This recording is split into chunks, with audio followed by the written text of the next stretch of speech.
Hi, Matt with etrailer. If you have a 2023 BMW X5 and you're looking for a roof rack that's going to be really easy to work with and it's going to give you more of a clean finish to the top of your roof, then the Thule Roof Rack will be a great option for you. So let's check it out. Now it's important that you know what type of roof you have because the X5 will come with a lot of different variations of roofs. And the one we have today will be a flush rail. And the way you can tell is if I come over here, I can actually wrap my hand around the rail. Now that's going to be a flush rail. Now if there's no rail to grab, that's going to be a naked option. And if you can actually get your hand or fingers underneath the rail, that's going to be a raised rail option. I also recommend just plugging in your vehicle's information into our fit guide to find the right one for you. What I really like about roof racks though is that they're going to keep all those additional accessories in one location or more so in one footprint of your vehicle, rather than expanding past behind you, extending that footprint. So you're going to take up more space in a parking spot. And what's also great about a roof rack is they're going to allow you to carry those longer items. So anything like skis, kayaks, or anything that just won't fit in your car. And this one is going to be comprised of 3 parts today. So we're going to have our crossbars up top, we're going to have towers beneath them, and then the fit kit. So let's take a closer look at the crossbars. So these are going to be the Thule 53-inch wing bars, and there's a few things that really pop out to me. Now typically, we're going to have a built-in weather strip to this, and that's going to help protect your T-channel. Your T-channel is going to be great if you have any T-channel accessories, or if you have maybe a clamp-on accessory that isn't working very well, or if you just want to get the most out of your real estate up here, that's going to be great for your T-channel accessories. Yeah, that weather strip's also going to keep out any debris or water from getting in here and help reduce wind noise. Now we don't have ours in right now because we've had this down in the shop for a long time, but yours will come with one. And we're going to have this end cap at the very end of it, which I really like. So that's what kind of makes this one a really easy to work with roof rack. If I slide that around, you can actually mount your T-channel accessories from this spot right here instead of having to take off your end cap completely, which is a really unique feature to this kit. And moving down to the tower, you'll notice right here we have this plastic core. You can actually get that traded out for a metal locking core for more security. And if I take this end cap off, you'll notice we have all the hardware here.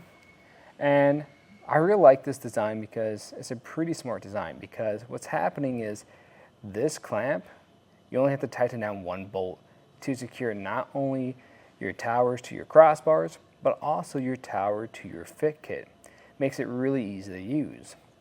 And speaking of that fit kit, the way that's going to work is you're going to have this metal clamp on either side that's going to grab onto the gutters of your rails. And this is a pretty seamless fit we're getting right here. So you can see how flush it is, even on top of the rail itself where you have that rubber pad. That rubber pad is going to help prevent any scratching from occurring, but overall I think this is an excellent fit we're getting. But now we can get a few measurements to see how this is going to live up here. So the first measurement I'm going to get is going to be the overall height it adds, which is going to be 5 inches, which is actually pretty high. So what I'd recommend doing is just taking the total height of your vehicle, your crossbars, and then anything on top of that, just so you know what areas you can make it under. A spot to really think about would be a garage.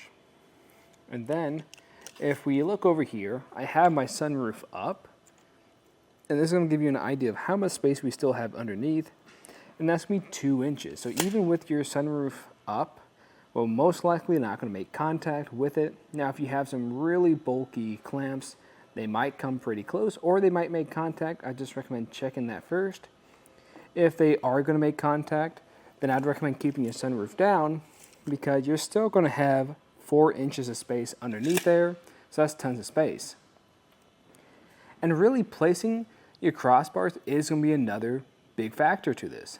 So right now, since this isn't a fixed mounting kit, we have it placed here instead of directly over this opening. The reason I recommend that is because if you're driving down the road and you want to open up your sunroof, if that crossbar is directly above you, it's going to create a lot of wind noise, and it's not going to be a very enjoyable ride. So that's one of the benefits of having this not be a fixed mounting system because you can really place it wherever you need it to sit. And this will have a little bit of overhang to it too. If I get that exact distance, that is going to be about a little bit under 4 inches. So that's pretty good. Now of the usable space, that's going to be a little bit less. You might be able to get a smaller ski carrier on here, but as far as anything a little bit larger, more bulky, that's not going to be a whole lot of room to work with. The reason why it overhangs is pretty nice is because if you have anything like ski carriers or a kayak carrier, you're going to want that as close to the edge as possible. This is just a little bit easier to take on and off. Now, that's another reason why having a T-channel on your crossbars is going to be a big benefit because it's going to maximize the amount of real estate you can use this with. Now, this is also going to have a pretty decent weight capacity, and honestly, what's probably going to be a limiting factor is going to be your roof. So what I'd recommend doing is just finding that out and then going from the lowest rated capacity. Now, in my opinion, I think this is a pretty great option, especially if you are looking for a cleaner look overall, because I really do like the look of the towers and crossbars we have today. And especially if you are looking for just an easy to use crossbar or roof rack, because we have easy access to that T-channel too. Now, we also do have the Yakima roof rack, which is also a solid choice. And what's nice about that is you can actually get that key to like with any of the other Yakima accessories. But at the end of the day, I think this is just going to do a little bit of a better job of grabbing onto your roof. And if you don't have all those other Yakima accessories, I think this is going to be the better option overall. Now, if you are curious to see what this installation looks like, just stay tuned. We'll walk you through the process. To start off the installation, I like to lay everything out. So closest to me, we're going to have our crossbar. We're going to have the towers along with their end caps. And then we're going to have our fit kit. It's going to be comprised of 3 parts. They're going to be labeled A, B, and C. And then we're going to have these other parts that go along with it. I'll talk a little bit more about how they install. And you're going to have this include an Allen key with a torque wrench. And we will have, or I do recommend, bringing a tape measure just to make sure you get everything even. Where I'm going to start with is going to be the crossbar. So we're just going to flip this over. There's going to be this tab. We're going to press in on that tab and pull this end cap off. I find it best if you kind of wiggle it some. It comes off a little bit easier that way. And then you're going to grab one of your towers. You're going to have this metal block and these 2 plastic tabs on here. We want that to slide into that channel. So I'm just going to flip this around, making sure this bolt is facing on the outside of your crossbar. And then we're just going to slide it in. And at this point, just make sure you put your end caps back into place and repeat this on the other side. Slide this into place. You're going to have this hole that's in the center and these 2 tabs that are going to slide into the tower. Should look something like this. And from here, I'm going to grab B, and that's going to be that rubber pad. And the way you want to line this up is with the tabs on your tower. They'll just slide into place. You might have to push down a little bit, and you can kind of feel them grab on. And this is what it should look like from the side, making sure you have this kind of flush fit. We want to make sure that our thicker side is facing forward and the thinner side is facing behind us of the crossbar. And we're just going to roughly lift it up and place it down. Now, this doesn't have to be perfect when you first place it here, because we're going to adjust it later on. This is going to be the fit that we're looking for. So you want that base to be roughly wrapping around the rails like this. And now we can get a few measurements. Just make sure it's even on both ends. So I recommend going from some place that's going to be the same on both sides, kind of like this door hinge here. I'm going to measure from there to the very end of our tower, and then I'm just going to double check it's the same on both ends. If I need to adjust it, all I simply have to do is either push it or pull it either way. We're going to check our overhang. So the way I'm going to do that is the measure from the end of the tower to the end of the crossbar. And then I'm just going to adjust it either by pulling on it or pushing on it. You just want to make sure you have the same overhang on either end. And from here, we can start cinching it down. And to do that, we're going to grab our C-clamp and this nut. And the way this is going to go on is you're going to have this tab right here.